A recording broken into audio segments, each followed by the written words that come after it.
उनको इस्तीफा देना होगा, क्योंकि यहाँ पर एक योग्य व्यक्ति जो जीता हो अपनी विधानसभा से इलेक्शन, उसको ही यहाँ पर रखा जाएगा, उसको ही यहाँ पर रखना चाहिए। जो चुनाव हारे हैं आखिर उनकी जगह यहाँ पर कैसे बाकी ये देखने को मिला कि बीजेपी के ओवर कॉन्फिडेंस ने बड़ी हार उनको थमाई है और उन्होंने पहले ही एक ऐसे व्यक्ति को जो अभी उम्मीदवार ही है उसको यहाँ पर वो मंत्री बना देते हैं और उसके बाद एक बड़ी हार तो कहीं ना कहीं बीजेपी के लिए सोच।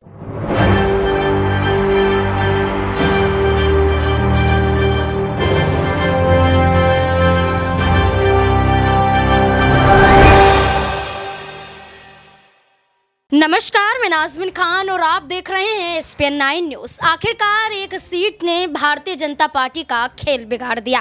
बात कर रहे हैं हम राजस्थान की।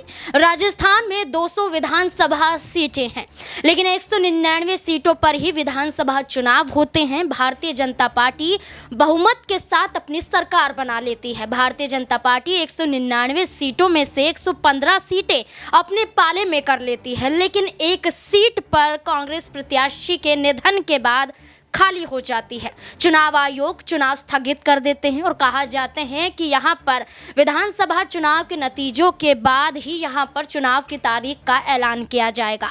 चुनाव की तारीख का ऐलान भी किया जाता है। 5 जनवरी को जो सीट बची थी वो सीट पर चुनाव भी होता है। बात कर रहे हैं श्रीकरणपुर सीट के बारे में।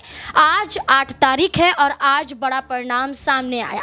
कांग्रेस पार्टी ने भारतीय जनता पार्टी को बुरी तरह से हरा दिया। कांग्रेस पार्टी ने लगभग 45,000 वोट यहां पर हासिल किए। तो वहीं बता दें आपको कि भारतीय जनता पार्टी यहां पर पिछड़ती हुई नजर आई, जिसके बाद कांग्रेस पार्टी का दबदबा इस एक सीट के साथ पूरे राजस्थान में देखा जाने लगा। लेकिन जो प्रत्याशी मैदान में उतरे थे उनकी किस्मत जिस तरीके से पलटी है वो भारतीय जनता पार्टी और कांग्रेस पार्टी ने नहीं सोचा होगा। कांग्रेस प्रत्याशी की बात करें तो रुपिंदर सिंह कुन्नर यहां पर उतर रहे थे। उनके पिता के निधन के बाद उनको ये सीट दी गई थी और उसके बाद भारतीय जनता पार्टी की तरफ से उतारे गए थे यहाँ पर सुरेंद्र पाल सिंह टीटी, जो भारतीय जनता पार्टी की तरफ से भजनलाल शर्मा में राज्य मंत्री यहाँ पर बने थे जब उनके कैबिनेट का विस्तार हुआ था। और कई बड़े आरोप कांग्रेस पार्टी ने लगाए थे। ये कहा कि आपने चुनाव आयोग को ठेंगा दिखाया है, चुनाव आयोग के नियमों का उल्लंघन किया है, आपने आचार संहिता का उल्लंघन किया है कि यहाँ पर चुनाव भी नहीं हुए हैं और अपने ही प्रत्याशी को राज्य मंत्री बना दिया जाता है। इन तमाम सवालों का जवाब यहां पर सुरेंद्र पाल सिंह टीटी ने भी दिया। ये कहा कि वो चुनाव बहुमत के साथ जीतेंगे और जो कांग्रेस पार्टी जितने भी आरोप लगा रही है वो दरकिनार हो जाएंगे। लेकिन जो कांग्रेस पार्टी ने कहा वही साबित होता हुआ नजर आया। भारतीय जनता पार्टी के यही प्रत्याशी हार जाते हैं। अब हार के बाद इनकी किस्मत का फैसला कैसे किया जाएगा? अब क्या पद से इस्तीफा देते हुए नजर आएंगे? राज्य मंत्री पद छोड़ेंगे? क्या कुछ बदलाव देखा जाएगा? अब मंत्रिमंडल विस्तार तो हो गया है, मंत्रालय भी बांट दिए गए हैं, लेकिन अब सीधे तौर पर सवाल यही बनता है, अगर वो सीट यहाँ पर जिस तरीके से भारतीय जनता पार्टी हारी है उसके बाद क्या राज्य मंत्री का पद भी यहाँ पर खाली होगा? तो उस जगह को भरने के लिए भारतीय जनता पार्टी यहाँ पर क्या फैसले लेती हुई नजर आएगी? सीएम भजनलाल शर्मा क्या कुछ फैसले लेते हुए नजर आएंगे? तमाम सवाल यहाँ पर बनते हुए नजर आते हैं। मेरे सहयोगी दौलत मेरे साथ मौजूद है। आपका बहुत बहुत स्वागत है दौलत। जिस तरीके से आपने देखा कि आज कांग्रेस पार्टी ने बहुमत के साथ इस एक सीट को अपने पाले में तो कर लिया, लेकिन भारतीय जनता पार्टी के सुरेंद्र पाल सिंह टीटी यहां पर जीतते हुए नजर नहीं आए। अब क्या लगता है कि अब इन्हें राज्य मंत्री पद से भी इस्तीफा देना पड़ेगा? बिल्कुल यहाँ पर लगता है, क्योंकि यहाँ चुनाव जीतना जरूरी है। वो चुनाव नहीं जीते, लेकिन चुनाव जीते हुए कई योग्य लोग ऐसे हैं जिनको मंत्री पद नहीं मिला, जिनके नाम की चर्चा लगातार हुई लेकिन उनको मंत्री पद तक नहीं मिल रहा, सिर्फ एक आम विधायक बनाकर यहाँ पर छोड़ दिया गया है। यहाँ पर हम देख सकते हैं कि वसुंधरा राज्य के कई सारे ऐसे लोग भी हो सकते हैं जिनको यहाँ पर जगह दी जाए वसुंधरा राज्य को मनाने के लिए, क्योंकि वसुंधरा राज्य को भी मात्र एक विधायक बनाकर यहाँ पर भारतीय जनता पार्टी ने छोड़ दिया है। ऐसे में नाराजगी उनकी और डबल या ट्रिपल हो गई। पहली तो जो सीएम पद नहीं दिया, उसके बाद यहाँ पर उप मुख्यमंत्री के रूप में भी उनको नहीं देखा गया, या फिर गृह राज्य मंत्रालय उनको नहीं दिया गया। ये बड़ी नाराजगी उनके साथ चली और अब कहीं ना कहीं इस नाराजगी को खत्म करने के लिए उनको या उनके किसी समर्थकों को ये जगह दी जा सकती है, क्योंकि यहाँ पर टीटी जो हैं चुनाव नहीं जीते हैं और कहीं ना कहीं उनके लिए ये माइनस पॉइंट जो है साबित हो सकता है। उनको यहाँ पर स्वतंत्र प्रभार सौंपा गया था राज्य मंत्री के तौर पर, तो अब हम देखना जरूरी यहाँ पर बिल्कुल हो जाएगा कि क्या उनके इस्तीफा देना पड़ सकता है। लगभग देखा जाए तो उनको इस्तीफा देना होगा, क्योंकि यहाँ पर एक योग्य व्यक्ति जो जीता हो अपनी विधानसभा से इलेक्शन, उसको ही यहाँ पर रखा जाएगा, उसको ही यहाँ पर रखना चाहिए। जो चुनाव हारे हैं आखिर उनकी जगह यहाँ पर कैसे बनती है, वो तो विधानसभा के सदस्य भी नहीं और आप उनको सीधा जो है मंत्री पद दे देते। तो बीजेपी को यहाँ पर सोचना होगा कि क्या कोई इस चक्कर में कोई योग्य व्यक्ति तो नहीं रह रहा कि हम टीटी के चक्कर में या हम किसी और योग्य व्यक्ति को दरकिनार कर रहे हों।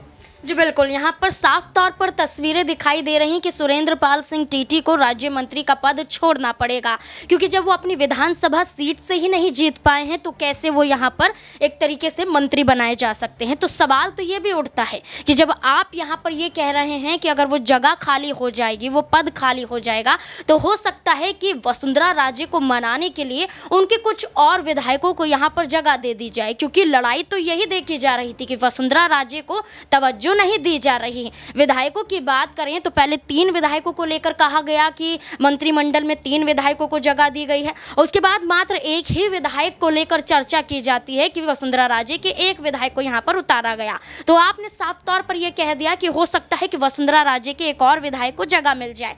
लेकिन देखा जाए तो नाराज तो बाबा बालकनाथ भी थे। बाबा बालकनाथ की चर्चा की जाए तो वो भी मंत्रिमंडल की रेस में नजर आ रहे थे, लेकिन तस्वीरें सामने आ जाती हैं कि जब 22 विधायक सीधे तौर पर मंत्रिमंडल में शामिल किए जाते हैं, उसमें बाबा बालकनाथ का नाम शामिल नहीं होता है। तो क्या माना जाए कि मजबूरन भारतीय जनता पार्टी को भजनलाल शर्मा के सरकार में अब मंत्री पद के रूप में यहाँ पर एक तरीके से बाबा बालकनाथ को भी शामिल करना पड़ सकता है?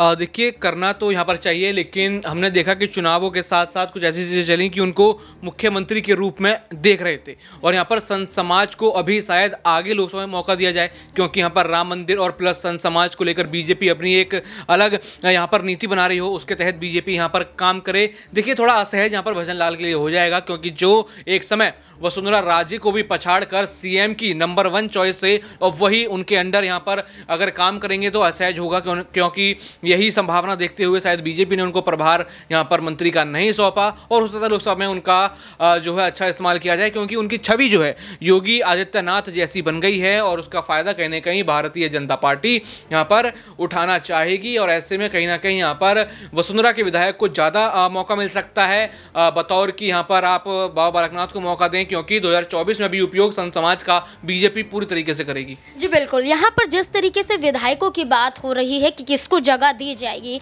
लेकिन इसी बीच एक और सवाल उठता हुआ नजर आ रहा है जो हर चुनाव में देखा जाता है, और वो सवाल है ईवीएम से जुड़ा हुआ। देखा जाए तो कांग्रेस पार्टी को बहुत बुरी तरह से हराया भारतीय जनता पार्टी ने राजस्थान में। 115 सीटें जब वो अपने पाले में कर सकती है, मात्र 1 सीट पर चुनाव हो रहे थे, और 1 सीट की बात करें, भारतीय जनता पार्टी उस सीट पर जीत नहीं पाई है। तो कई ऐसे लोग सामने आए जो ये आरोप लगाते हुए नजर आए कि समय नहीं मिला भारतीय जनता पार्टी को, वरना यहाँ पर भी ईवीएम में छेड़छाड़ कर देती और अपनी सरकार यहाँ पर भी बना लेती, इस सीट को भी जीत लेती। क्या वाकई सच्चाई नजर आती है कि ईवीएम हैक के जो मामले हर बार विपक्षी पार्टियों की तरफ से उठाए जाते रहे हैं? राजस्थान में कई सीटें जीत लेती है, लेकिन इस 1 सीट पर चुनाव होते हुए जीत हासिल नहीं कर पाती है। क्या लगता है ईवीएम को लेकर? यहाँ पर देखा जाए तो ईवीएम का सवाल कहीं ना कहीं यहाँ पर बेतुका सा थोड़ा बैठता हुआ नजर आ सकता है, क्योंकि अगर आपके ये आरोप हैं कि पूरे राज्य के चुनावों को ईवीएम के जरिए जीता जा सकता है, तो 1 सीट पर आखिर ये कमाल क्यों नहीं हो सकता? देखिए, यहाँ पर करणपुर विधानसभा सीट का अगर इतिहास देखा जाए तो ये कांग्रेस की पारंपरिक सीट के तौर पर देखी जाती है कि कांग्रेस के हाथों में जाती है, और इस बार भी ऐसा हुआ। ज़्यादा धीरज की बात इसमें नहीं है कि कांग्रेस के पास चली गई। बाकी ये देखने को मिला कि बीजेपी के ओवर कॉन्फिडेंस ने बड़ी हार उनको थमाई है, और उन्होंने पहले ही एक ऐसे व्यक्ति को जो अभी उम्मीदवार ही है उसको यहाँ पर वो मंत्री बना देते हैं, और उसके बाद एक बड़ी हार। तो कहीं ना कहीं बीजेपी के लिए सोचने वाली बात होगी कि क्या पहले ही निर्णय ले लेना, क्या ओवर कॉन्फिडेंस हो जाना कहीं ना कहीं उनको अगले आने वाले चुनावों में दिक्कत दे सकता है। जी बिल्कुल, बहुत बहुत शुक्रिया। जैसे कि यहाँ पर कहा गया कि भारतीय जनता पार्टी ने एक रणनीति यहाँ पर आजमाई कि हम पहले ही अगर प्रत्याशी को यहाँ पर मंत्री बना देते तो चुनाव जीतना काफ़ी आसान हो जाएगा, लेकिन वही दाव उन पर उल्टा पड़ता हुआ नजर आया। अब देखना होगा कि क्या कुछ ये पद यहाँ पर खाली होता है,